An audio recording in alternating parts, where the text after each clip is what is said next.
So in this video we're going to go through some of the settings that are available to control how the gallery looks.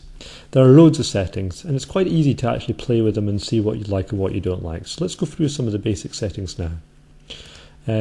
Within our system we need to be actually within the gallery that we're wishing to edit, where we have our settings up here, and that's what we're going to be looking at a lot in detail. Before we go there though, we want to have a little look at our images themselves. So we need to click on the category we wish to work with and then the actual image we wish to work with. There we are. And as soon as we do that, we have the option to give a particular image a title or description, an alt tag and other attributes if we wish to. For now though, we're going to give this particular image a title, so we're going to call it, you'd probably have to be a bit more imaginative than this, but it gives you the idea of how it can work. So you can go through all your images and give them titles and descriptions and other attributes such as alt tag as well if you wish. Once you've done that, then we're simply clicking save, and we can go to the front of the website where we can refresh. And now if I hover over that first image, we can now see it has a title and it has the text here, which was my description. If I click on this particular image, it opens up our full screen option where we can see the title being displayed here. Okay, so that's one option. So now let's continue through our settings and look at some of the other options. There are loads of settings here and you really can't go wrong. And what I suggest you do is you edit one setting at a time and then see how it looks. If you like it, great, leave it as it is. If you don't like it, turn it off again. So that's what we're going to do for now. We're going to go through some of the settings. Let's first go to thumbnails. This is how the controls for the different thumbnails. And one of the big things is the layout of the thumbnails. Currently we're in justified, so let's look at some of the other options. Let's look at tile.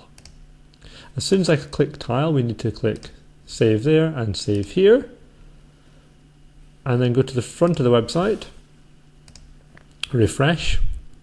We'll generate the new thumbnails to meet this new layout that we've just generated, and you can now see we have a completely new layout.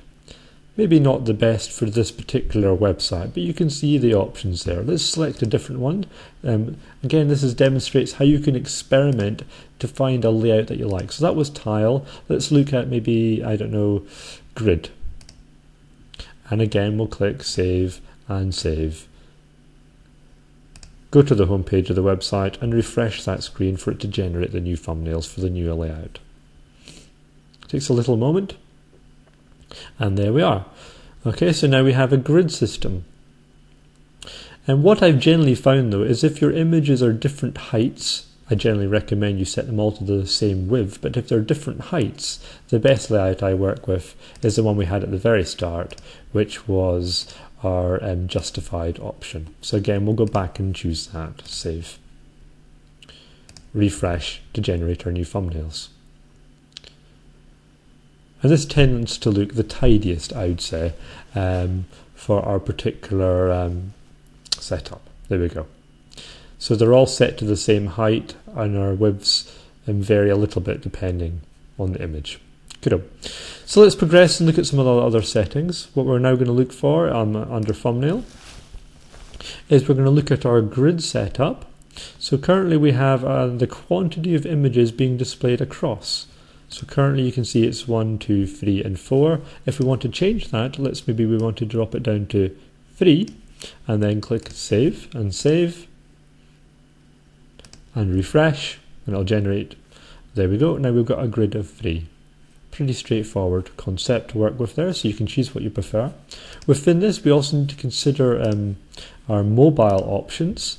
So this was a grid of 3 for desktop screens. So you can see we can choose the different, say, tablet, phone landscape, phone portrait, and make sure and offer different quantities grid-wise for each of these different device sizings.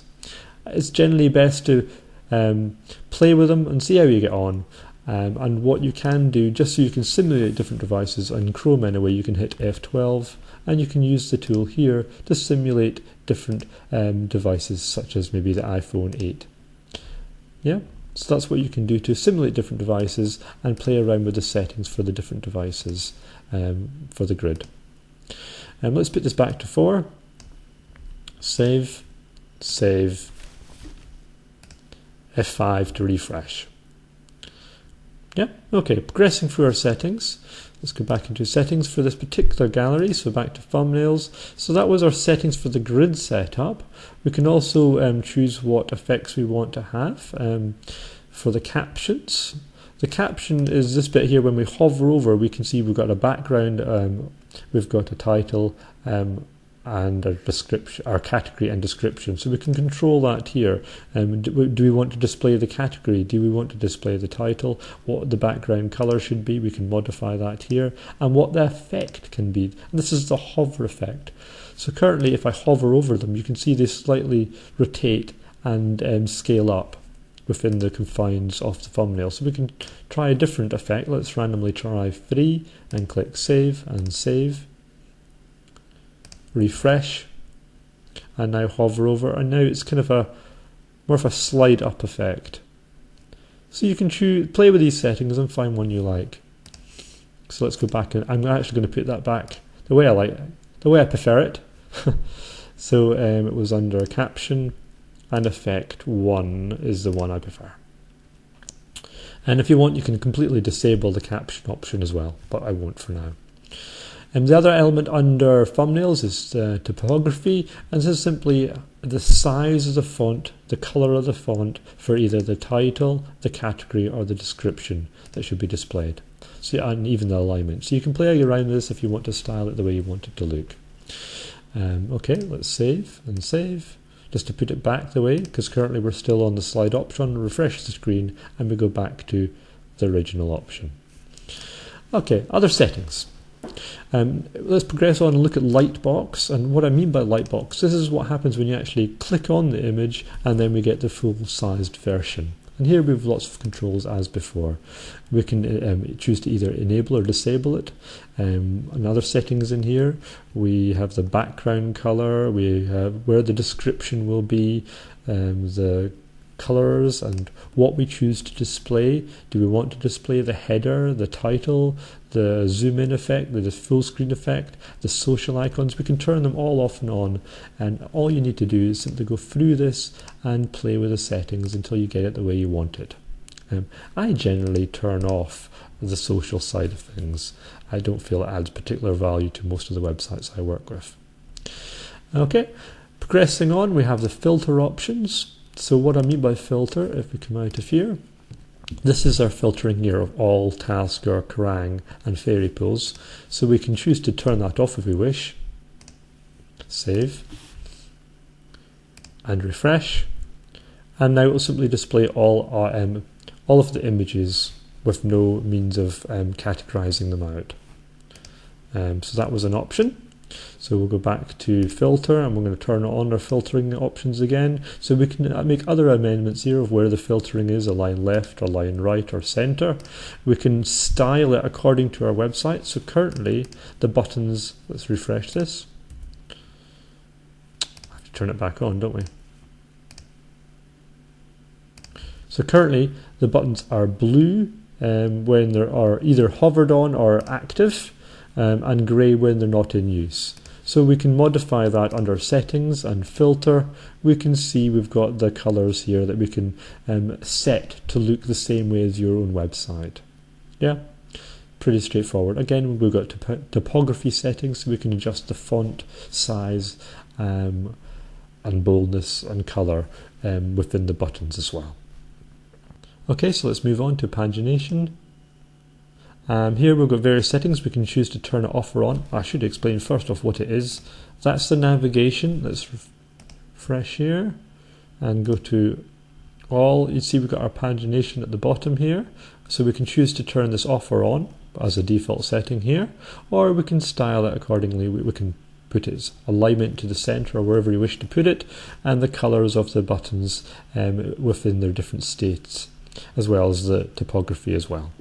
Nothing crazy there. Under copyright, we've got some settings if you want to add watermarks to your images and stuff like that. Generally, I don't touch that, but play with it if you wish. Okay, once we've set up your gallery the way you want it, obviously remember to click save and then save and close to come out of it. Then if we're having multiple galleries on your website, we can choose to duplicate a gallery by selecting it and clicking duplicate, and then go in and change the images out. But that, by doing it this way, it inherits all your initial settings, so you don't have to go back through and re-add in all the settings to get the gallery to look the way you want it to. So that's a great little tip there. If you want to have multiple galleries that all look the same and use the same styles, you can simply duplicate the one you created first and then change out the images for the ones that are appropriate to where you want them. Okay, so hopefully this run through of the settings within our gallery are useful, and as you can see, it's very easy to try things, see how it looks. If you like it, keep it. If you don't like it, turn it off again. Hopefully you find this video helpful.